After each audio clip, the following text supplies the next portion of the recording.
누가복음 2장 1절에서 7절 말씀을 봉독합니다. 그때에 가이사 아구스도가 영을 내려 천하로 다 호적하라 하였으니 이 호적은 구레뇨가 수리아 총독이 되었을 때에 처음 한 것이라. 모든 사람이 호적하러 각각 고향으로 돌아가매 요셉도 다윗의 집 족속이므로 갈릴리 나사렛 동네에서 유대를 향하여 베들레헴이라 하는 다윗의 동네로 그 약혼한 마리아와 함께 호적하러 올라가니 마리아가 이미 잉태하였더라. 거기 있을 그때에 해산할 날이 차서 첫 아들을 낳아 강보로 싸서 구유에 뉘었으니 이는 여관에 있을 곳이 없음이러라. 아멘. 네, 이 본문은 늘 우리가 성탄절에만 주로 보았던 본문입니다. 여러분들 그 주일학교 출신 분들은 누구나 이 누가복음에 나와 있는 예수님의 탄생 기록을 가지고 성극, 연극 한 번씩 해보셨던 경험들이 있지 않을까 그렇게 생각합니다. 여러분들 어떤 그림이 그려지십니까? 멀리서 여행 와서 베들레헴에 다다른 피곤한 요셉과 만삭의 마리아, 방이 없어요 라고 쌀쌀맞게 구는 여관 주인, 그래서 어쩔 수 없이 간 빈 마국간, 그 속에서 출산하고 아이를 낳아 강보에 싸서 구유에 누여놓은 그런 그림들, 여러분들 다 굉장히 익숙한 그림이고 너무나 당연한 스토리라고 여길 줄로 압니다. 우리가 누가복음을 지금 보면서 여기까지 왔는데요, 이제 예수님이 탄생하시는 장면까지 오게 되었습니다. 복음서기 때문에 예수에 관한 기록이고 예수님의 탄생에 관한 기록이 왜 이렇게 80절이나 할애해서 예수님의 탄생을 미뤄서 그 앞에 이야기를 하고 2장에 와서야 예수님이 이렇게 탄생하셨다라는 기사를 전해주고 있는가라는 것을 생각해 볼 필요가 있습니다. 여러분, 성경은 어떤 구조로 되어 있다고 생각하십니까? 성경의 가장 간단한 구조는 모세오경, 시가서, 선지서, 예언서 이런 거 다 차치하고라도 성경을 보면 이 성경 전체는 하나님이 주신 약속과 그 약속이 이루어지는 성취에 관한 이야기로 구성되어 있습니다. 약속과 성취는 사람이 호흡할 때 들숨과 날숨을 하는 것처럼 성경에서 반복적으로 등장을 합니다. 그렇게 누가복음 1장은 약속과 성취라는 주제를 가지고 하나님이 어떤 약속을 주시고 그 약속을 이루어 가시는 그런 이야기를 우리에게 그 리듬을 맞춰서 따라올 것을 요구하고 있는 것처럼 보입니다. 이 약속과 성취라는 것을 큰 그림으로 그려보면 구약의 약속들을 우리가 아브라함에게 주신 약속, 다윗에게 주신 약속, 그리고 선지자들을 통하여서 주셨던 그런 모든 약속들이 예수 그리스도를 통하여 성취되는 것이다 라고 아주 간단하게 말할 수 있을 것입니다만은, 그리고 이제 그 예수 이후를 살아가고 있는 우리는 이 종말론적인 완성의 때를 기다리고 있는 것이다.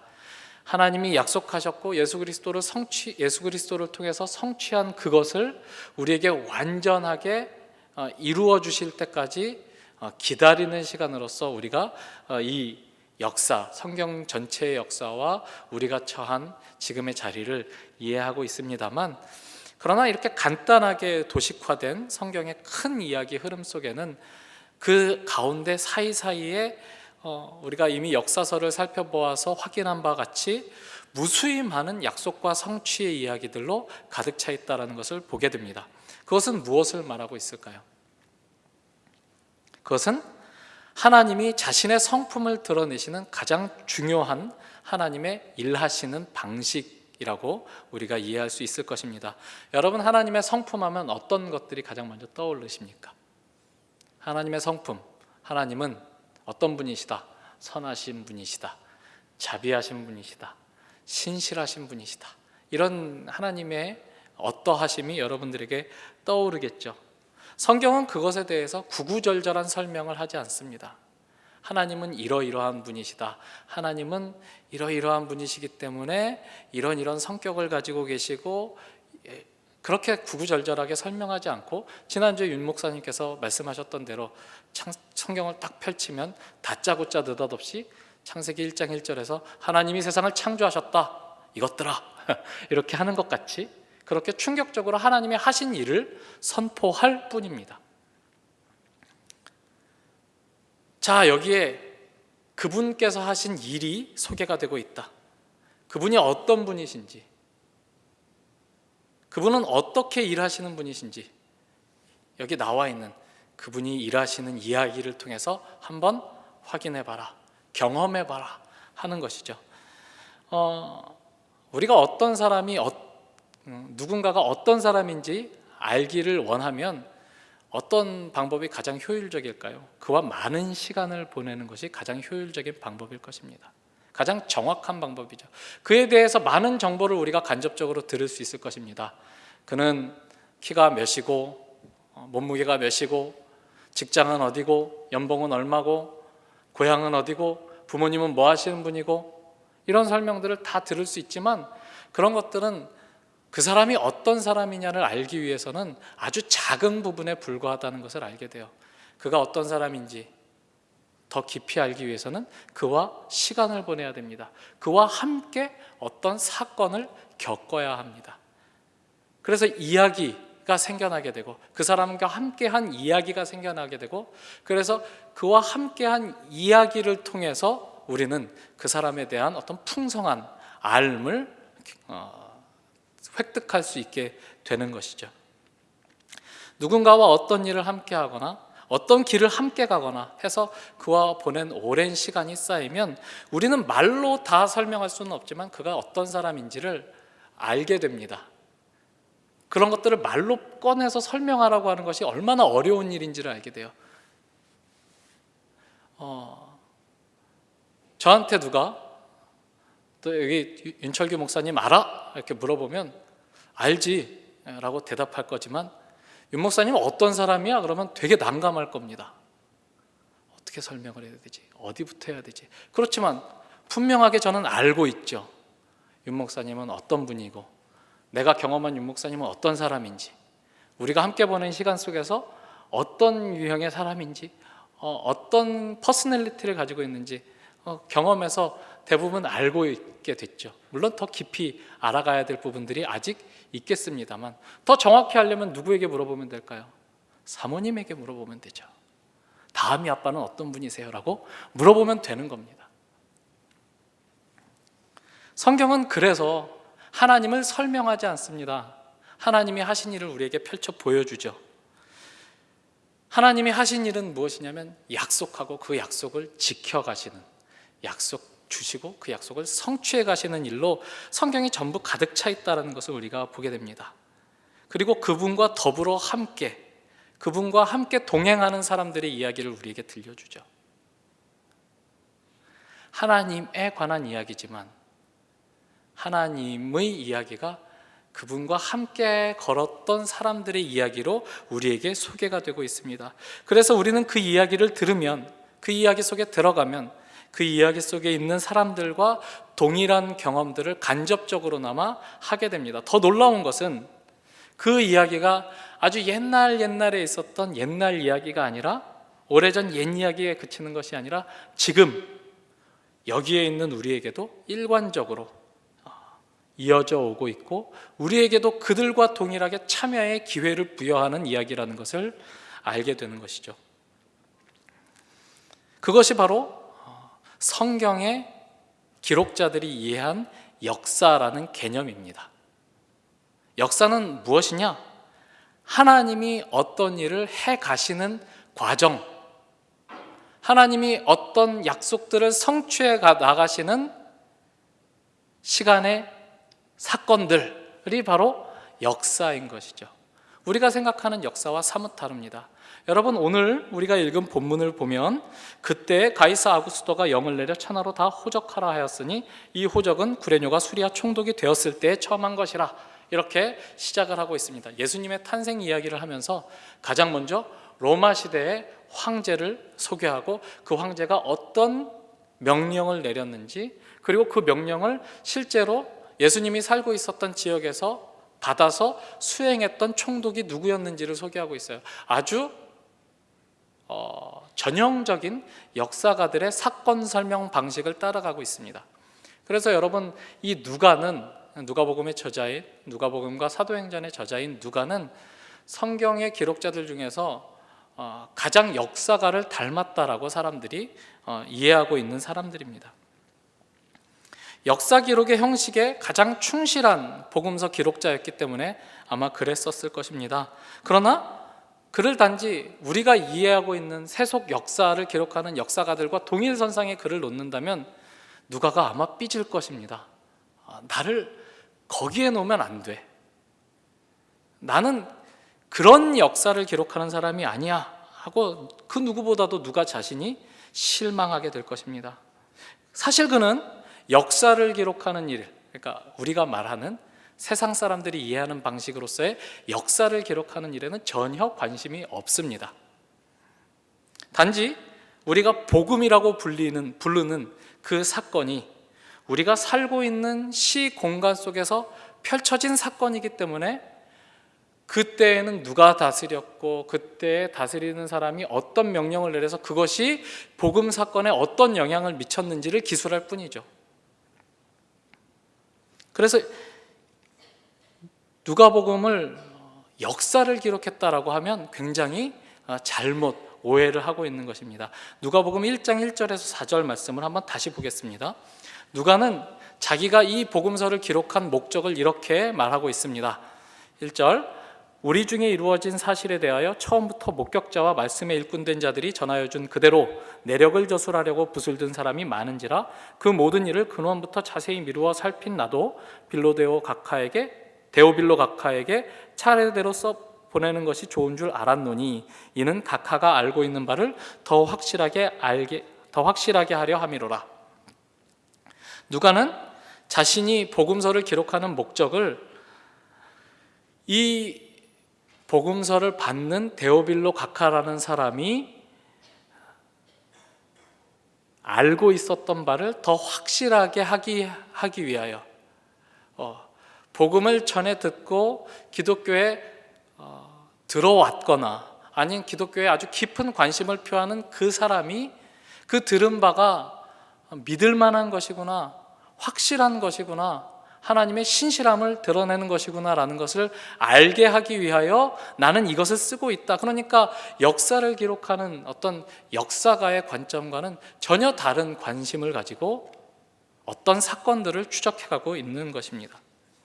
그것을 처음부터 자세히 차례대로 데오빌로 각하에게 설명해야 되기 때문에 데오빌로라는 사람이 알 수 있는 어떤 그 시대의 기준, 이런 것들을 설명해 주는 것이죠. 그는 로마 문화에 매우 익숙한 사람이었기 때문에 아마 로마의 고급 관료였을 것으로 생각이 되는데요.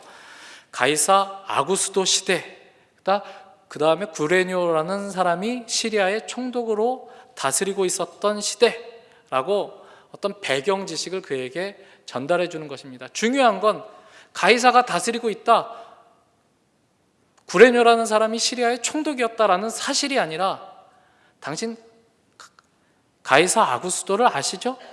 옥타비아누스 아우구스투스로 알려진 그 아구스도 아시죠? 그 사람 알지. 당신 시리아에서 총독을 지냈던 구레니우스라는 사람 아시죠? 알지. 그 사람 시대의 일입니다. 이렇게 시작을 하고 있는 것이죠.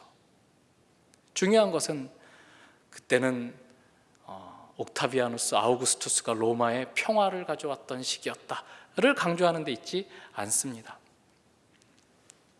의미심장하게도 로마의 황제가 내린 명령에 의해서 갈릴리 나사렛에 거하던 마리아와 요셉이 베들레헴으로, 곧 다윗의 동네로 호적을 하기 위해서 이동을 합니다. 그리고 거기에서 예수 그리스도를 출생하게 됩니다. 그래서 이 짧은 구절 속에는 우리가 읽은 본문 말씀 속에는 매우 극명한 대조가 있는데요. 지금 누가복음이 1장에서 80절이라는 긴 절을 할애해서 예수가 그리스도이시고 그가 곧 태어나신다라는 그 소식을 전하기 위해서 준비 작업을 80절에 걸쳐서 했고 드디어 이제 예수가 태어나는데 가장 중요한 사람이 예수입니다. 누가가 보기에 가장 그 중요한 그 예수를 소개하기 위해서 그 당시 로마에서 가장 유명한 사람을 배경처럼 쓰고 있는 것입니다. 이 대조가 여러분들 보이십니까? 누구나 이름을 들으면 한 번에 알만한 그 사람, 어떻게 우리가 그 사람을 모르겠어? 그 사람이 얼마나 위대한 사람인데, 그 사람이 얼마나 훌륭한 사람인데, 오죽했으면 원로원에서 존귀한 자라는 칭호를 준 사람이었겠어. 아우구스투스, 존귀한 자. 그러나 그 사람은 배경이라는 거죠. 주인공은 예수라는 거죠. 그 예수는 어떤 모습으로 지금 있습니까? 강보에 쌓여 구유에 누여져 있습니다. 세계의 권력의 최정점에 있는 사람은 단지 배경으로 쓰고, 그가 다스리는 거대한 제국에서 가장 변방에 속하는 이스라엘의 베들레헴이라는 아주 소도시, 도시라고 부를 수 있었을까요? 아마 촌락과 같은 그런 지역에서, 그것도 제대로 된 집이 아니라 사관에 묵을 곳이 없었기 때문에 짐승이 거하는 처소에서 짐승의 여물통에 몸을 누이고 있는 그 연약한 아기가 주인공이라는 거죠. 여기가 주인공이라는 겁니다. 이 세상에 복음이라고 불릴 만한 어떤 큰 변화가 일어나려면, 어떤 좋은 소식이 선포되려면, 우리는 그러한 변화를 일으킬 만한 사람은 당연히 어떤 큰 영향력을 가지고 있는 사람이라고 기대하게 될 것입니다. 너에게 오늘 엄청난 일이 일어날 거야. 오늘 네 인생이 순식간에 바뀔 거야. 네 인생이 뒤집어질 거야. 누군가가 네 인생을 뒤집어 놓을 거야 라고 말하면 우린 누구라고 기대하겠습니까? 박근혜인가? 오바마인가? 이런 생각을 하겠죠. 어떤 영향력을 가지고 있는 사람, 이건인가? 나를 삼성에 입사시켜 주려나? 이 말씀에 고개를 번쩍 드는 분이 3분 정도 계신 것 같은데, 네, 우리는 당연히 그런 사람을 떠올릴 것입니다. 그러나 성경은 그 복음과 그 구원, 인류의 역사를 뒤집어 놓는 전환점이 되는 사람은 바로 베들레헴 어느 한 지점에 누추한 짐승이 거하는 곳에 몸을 누이고 있는 한 아기가 바로 그 사람이다라고 우리에게 가르쳐주고 있습니다. 본문에서 이어지는 8절부터 20절까지의 말씀을 보면 우리는 목자들에게 천사가 나타나서 전해준 이야기를 들을 수 있게 됩니다. 이 말씀을 통해서 우리는 강보에 쌓여 구유에 누여있는 그 아기가 어떤 분이냐 하는 소식을 듣게 됩니다. 한번 보시죠. 10절입니다. 천사가 이르되 무서워하지 말라. 보라, 내가 온 백성에게 미칠 큰 기쁨의 좋은 소식을 너희에게 전하노라. 여기서 말하는 큰 기쁨의 좋은 소식이라는 표현은 우리가 흔히 알고 있는 복음이라는 단어에서 파생된 표현인데요, 좋은 소식이라고 말해야진 그 복음은 로마 지역에서 새로운 황제가 등극했을 때 그 황제의 등극을 알리는 소식이었습니다. 새로운 황제가 임명되셨다, 즉위하셨다, 그리고 그가 우리의 주다, 그가 우리에게 먹을 것과 입을 것과 안전한 삶을 허락해 줄 것이다, 팍스 로마나를 구가할 것이다, 이렇게 좋은 소식을 선포하는 것을 복음이라고 이해했습니다. 그런데 천사는 그 복음이 가이사에 관한 것이 아니라, 로마 황제에 관한 것이 아니라 이 사람에 관한 것이라고 11절에서 이어서 이렇게 이야기합니다. 오늘 다윗의 동네에 너희를 위하여 구주가 나셨으니 곧 그리스도 주시니라. 구주, 그리스도, 주, 이런 표현들은 다 로마의 황제에 관한 표현이거나 아니면 구약 성경에서 예언되어 있는 메시아에 관한 것입니다. 그래서 이런 놀라운 일이 우리에게 일어났다고? 이런 놀라운 분이 이 땅에 오셨단 말인가? 하고 기대를 갖고 그분이 누군데요? 라는 물음을 마음속에 가지고 있었을 때 천사가 계속해서 이야기하는 거죠. 너희가 가서 강보에 쌓여 구유에 뉘어있는 아기를 보리니 이것이 너희에게 표적이니라 하더니, 이렇게 말합니다.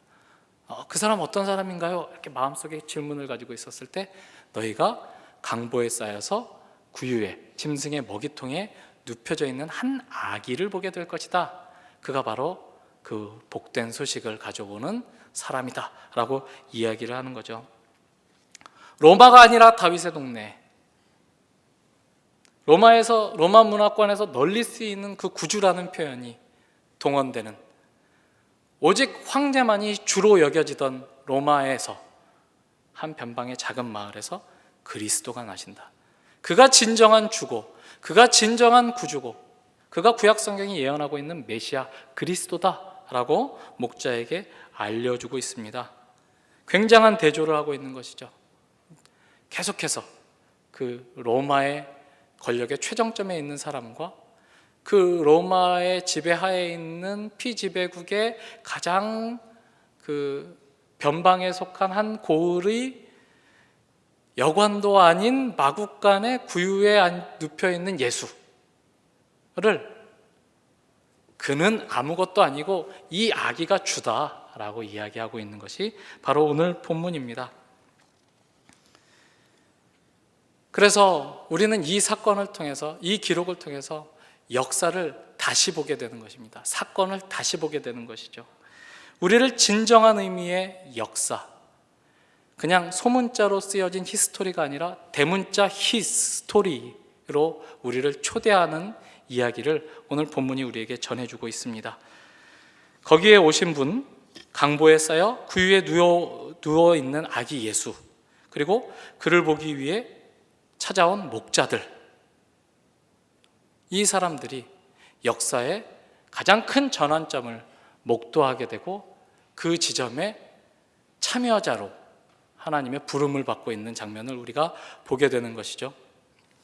인류의 역사, 소위 역사라고 하는 데는 수많은 사람들의 이름이 소개가 됩니다. 그러나 우리가 역사적 인물이라고 해서 우리의 머릿속에 남아있는 사람들의 인물들은 다 어떤 그 인류 역사에 유의미한 변화를 이끌어낸 사람들이거나 아주 큰 업적을 남긴 사람들이죠. 세종대왕이라든가, 얼마 안 있으면 한글날이 돌아오는데 우리에게 한자를 배우지 않아도 될 기회를 허락해 주신 세종대왕이라든가, 이순신 장군이라든가, 아니면 나폴레옹이라든가, 이런 대단한 사람들의 이름을 우리의 머릿속에 남겨놓았습니다만 그 어느 누구도 인류 역사 속에서 인간 존재를 유의미하게 변화시킨 사람은 없습니다. 역사는 계속되어 왔고 그 사이사이에 변화를 이끌어낸 많은 사람들이 있었지만 그것은 인간 조건의 변화였을 뿐이지 인간 본성의 변화가 아니었죠. 인간이라는 존재 자체는 옛날이나 지금이나 예수님이 살고 있었던 때나 아브라함이 살고 있었던 때나 지금이나 아무런 차이가 없습니다. 인간은 여전히 죄인이고, 인간은 하나님의 긍휼을 필요로 하고, 그러나 인간은 하나님이 누군지를 모르는, 거기에서 한 발자국도 앞으로 나가지 못한 것이 소위 말하는 인류의 역사일 것입니다. 진정한 역사는 누구로부터? 하나님으로부터 시작되는 것이죠. 하나님으로부터 시작되는 그 진정한 역사 속에서는 세상이 중요하다고 생각하는, 세상이 의미 있는 인물이라고 생각하는 사람들을 별것 아닌 존재들로 만들고, 세상은 아무 관심을 가지고, 세상 역사는 아무런 관심을 두고 있지 않은 사람들을 통해서 놀라운 역사를 이끌어내는 그런 방식으로 역사가 펼쳐지더라 하는 것이 오늘 우리가 본 본문의 말씀입니다. 성경은 우리의 존재의 의미를 부여하고 가치를 일깨우고 더 적극적으로 우리의 전 존재를 새롭게 변화시키는 새 역사, 진정한 의미의 역사의 진보, 전환을 우리에게 소개시켜주고 있는데, 그것들을 이끌어낸 당사자들, 그 역사에, 하나님의 새로운 역사에 참여한 사람들은 너무나 보잘것없는 사람들이었음을 우리가 함께 보게 됩니다. 오늘 본문에서 가장 의미 있는 존재, 가장 영광된 존재는 누구입니까? 강보에 쌓여 구유에 누여 있는 그 아기죠. 세상 사람들은 본문에서 가장 위대한 인물을 찾으시오. 1. 가이사 아구스도. 2. 시리아의 총독 구레뇨. 3. 목자. 4. 아기 하면 누구를 뽑을까요? 1번, 2번, 3번, 4번의 순으로, 아니면 4번, 3번의 순으로. 아무튼 예수와 목자들은 하위권으로 분류할 것입니다. 그러나 성경은 그 초점을 무력한 엄마의 돌봄과 케어를 필요로 하는, 돌봄과 케어 같은 말인데 엄마의 돌봄을 절대적으로 필요로 하는 매우 의존적인 그 아기가 가장 중요한 인물이고, 그리고 그 아기를 보러 온 목자들이 그 놀라운 사건의 목격자로 참여한 굉장히 중요한 인물이라고 이야기하고 있습니다. 가이사 아구스도나 시리아 총독 구레뇨는 그다지 중요하지 않은 인물들일 뿐이죠.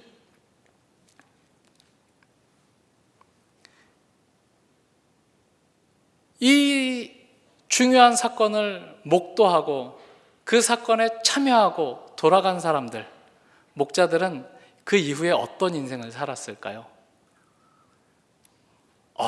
내가 그것을 봤기 때문에 난 이제 더 이상 목자를 할 수 없어. 나는 굉장히 중요한 역사의 전환점에 있었던 인물이야. 난 중요한 사람이야. 그러니까 내가 최소한 유다 지역의 총독쯤은 돼야 되겠어. 이렇게 하고 유다의 총독이 되었을까요? 아무런 변화가 일어나지 않았습니다. 그들은 여전히 목동이었고 사람들은 아무도 그들을 중요하다고 생각하지 않았을 것입니다. 예수를 품에 안았던 그 구유는 어떻게 되었을까요? 거룩하게 모셔져서 어디 성 베드로 성당의 한 귀퉁이에서 금판에 이렇게 올려져서 잘 장식되어 있을까요? 아니요. 계속해서 구유로 쓰이다가 버려졌을 것입니다. 아무런 변화가 일어나지 않은 것처럼 보였을 것입니다. 놀라운 사건을 경험했고 그 사건에 참여했지만 이 땅 위에, 아까 찬양했던 대로 이 땅 위에 오신 하나님의 본체를 가장 먼저 본 사람이었고 그 본체를 모시고 품어주었던 구유였지만 아무것도 변한 것이 없습니다. 그 사건 이후에는 여전히 구유는 구유, 여전히 목자는 목자인 것이죠. 오늘 우리와 동일하게 말입니다. 우리는 굉장히 중요한 역사적 전환점을 알고 있는 자들이고 그 역사적 전환점에 참여한 하나님의 사람들입니다. 우리 한 사람 한 사람을 통하여 하나님은 당신의 나라를 확장시켜 가시고 세우시고 그 나라를 완성시켜 가실 것이라고 성경을 통해서 우리를 격려하고 있습니다. 우리는 어떤 사람인가요? 오늘 취업 준비에 여념이 없는 대학 졸업반, 자소서를 쓰다가 밤을 새서 조장 모임을 늦게 와서 목사님께 미안하다고 문자를 보내야만 하는 그 어떤 사람, 목사님 어떤 길로 가야 될지 모르겠어요. 내가 이 꿈을 쫓아 계속 가야 되는 걸까요? 라고 마음의 고민을 가지고 상담을 요청해 오는 그 사람, 회사에서 말단 직원이라고 까이고 아무것도 아닌 너 같은 거 하나 나가도 우리가 대체할 사람들 얼마든지 널려 있어 라고 언어폭력에 시달리는 어떤 회사 말단 직원, 아침에 눈을 뜨면 아이의 아침을 책임져야 하는 어떤 아이의 부모, 누구도 관심을 두지 않는 역사적인 인물, 역사적 인물인데 아무도 모르는 그런 사람으로 우리가 오늘 서 있습니다. 보세요. 아무런 변화가 없습니다. 그러나 그들은 중요한 사람들입니다. 겉으로는 아무런 존귀함과 영광이 확인되지 않아도 그들의 내면에는 내가 오늘 본 것을 너희들이 알까? 내가 오늘 본 것에 대한 영광을 너희들이 알까? 그래서 겉으로는 아무것도 변화되지 않았지만 예수를 보기 이전과 예수를 본 이후의 그들의 삶은 분명하게 달랐을 것입니다. 하나님의 구원을 본 사람들이었기 때문에, 예수를 모셨던 구유였기 때문에, 구유의 인격이 있다면 그 구유는 평생 자랑했겠죠. 평생 감사하겠죠. 비록 그 아기 예수가 떠나고 내 몸속에 짐승의 여물들이 채워지는 그 평소와 다름없는 날들을 보내고 있지만, 알아? 난 예수를 품에 안았던 그 구유였어 라고 말하지 않았을까요? 너희들은 모르지만 나는 위대한 사람이야. 하나님이 나를 위대한 사람으로 만드셨어. 나를 주를 아는 사람으로 만드셨고, 주와 함께하는 사람으로 만드셨고, 주의 일을 이 땅 위에 이루는 축복의 통로로 삼으셨어 라고 여러분들 스스로의 정체성을 새롭게 확인해 가셔야 될 것입니다.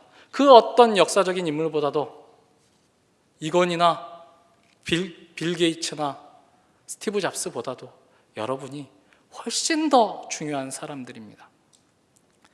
여러분은 지금 가장 영광되고 가장 위대한 진정한 의미의 역사에 참여한 사람들을 보고 있습니다. 하나님이 부르신 자들, 진정하게 영광을 목도한 자들, 그러나 세상은 못 알아보는 자들을 오늘 본문에서 여러분들 살펴보았습니다. 그 사람들과 여러분은 동일한 존재들입니다. 우리 에베소서 1장으로 한번 가보겠습니다. 신약성경 에베소서 1장 15절부터 보겠습니다.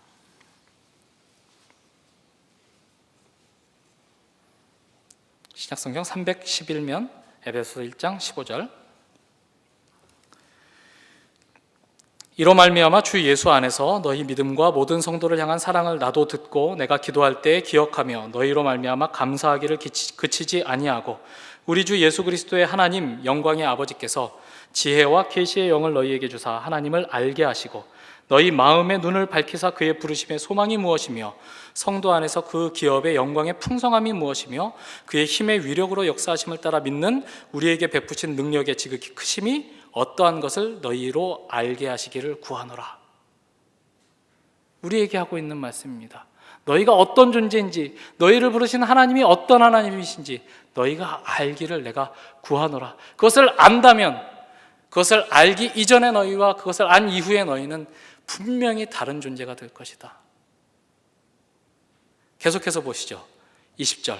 그의 능력이 그리스도 안에서 역사하사 죽은 자들 가운데서 다시 살리시고 하늘에서 자기의 오른편에 앉히사 모든 통치와 권세와 능력과 주권과 이 세상뿐 아니라 오는 세상에 일컫는 모든 이름 위에 뛰어나게 하시고 또 만물을 그의 발 아래에 복종하게 하시고 그를 만물 위에 교회의 머리로 삼으셨느니라. 교회는 그의 몸이니 만물 안에서 만물을 충만하게 하시는 이의 충만함이니라. 그 교회, 모든 권세보다 가장 뛰어난 권세를 가지신 예수 그리스도의 몸된 그 교회, 바로 여러분들입니다. 바로 우리들입니다. 이 사실을 안다고 해도 밖에 나가면 우리는 연봉 얼마짜리 말단 사원일 것이고 취직도 못한 취준생일 것이고 살림살이에 허덕이는 어떤 아이의 부모일 것이고, 그렇지만 그럼에도 불구하고 하나님께서 우리의 존재를 일컫기를 만물 안에서 만물을 충만하게 하시는 자의 충만으로 우리를 부르신다. 그렇게 우리는 충만한 자다, 복된 자다, 영광된 자다라고 말씀하고 있는 것입니다. 예수의 오심이 불러일으킨 변화, 그 변화를 온몸으로 체험하는 사람, 경험한 사람, 그리고 그 변화를 이끌어내기 위해서 하나님이 이 세상에 부르신, 오늘 우리를 통해서 역사하시는 그 사람들이 바로 우리라는 것이죠. 사람들은 몰라줘도 괜찮습니다. 하나님이 우리를 중요한 존재로 부르시고 계십니다. 그렇다고 해서 늘 내일도 오늘도 어제와 똑같아도 된다라는 뜻은 아닙니다. 여러분 열심히 노력하셔서 취업도 잘 하시고 돈도 잘 버시고 자식도 잘 키우시고 그렇게 하십시오. 그러나 그것이 전부인 세상의 논리에 휩쓸려 가셔서는 안 됩니다. 그것만으로 평가하는 세상의 유혹에 넘어가셔서는 안 됩니다. 세상 사람들이 뭐라 해도 너희들은 모르지만 나는 하나님의 위대한 사람이야. 하나님이 부르신 그 세상의 충만함을 위해 부르신 하나님의 충만함의 손길이야 라고 우리 스스로를 격려하시고 우리 스스로의 정체성을 잃지 않는 오늘의 말씀 되기를 바랍니다. 기도하겠습니다. 하나님 아버지, 감사합니다. 예수께서 오셨을 때 그 문화권에 있는 그 누구도 그곳의 중요성을 알지 못했고 그 아기의 위대함을 알지 못했으며 그를 보기 위해 찾아온 사람들도 인정하지 않았습니다만, 하나님, 거기에서 인류 역사의 가장 위대한 전환이 일어났음을 우리는 알고 있습니다. 그것을 아는 자로, 그리고 그 이야기에 함께 참여한 자로 하나님, 오늘 우리에게 주어진 인생들을 하나님의 자녀답게 살아가기를 원합니다. 세상의 위협에, 세상의 비아냥에 실망하고 좌절하고 넘어지지 않도록 도와주시고, 하나님이 우리를 부르신 그 부르심의 위대함을 묵상하며 승리하는 우리들 될 수 있도록 하나님 믿음 더하여 주시옵소서. 예수님의 이름으로 기도합니다. 아멘.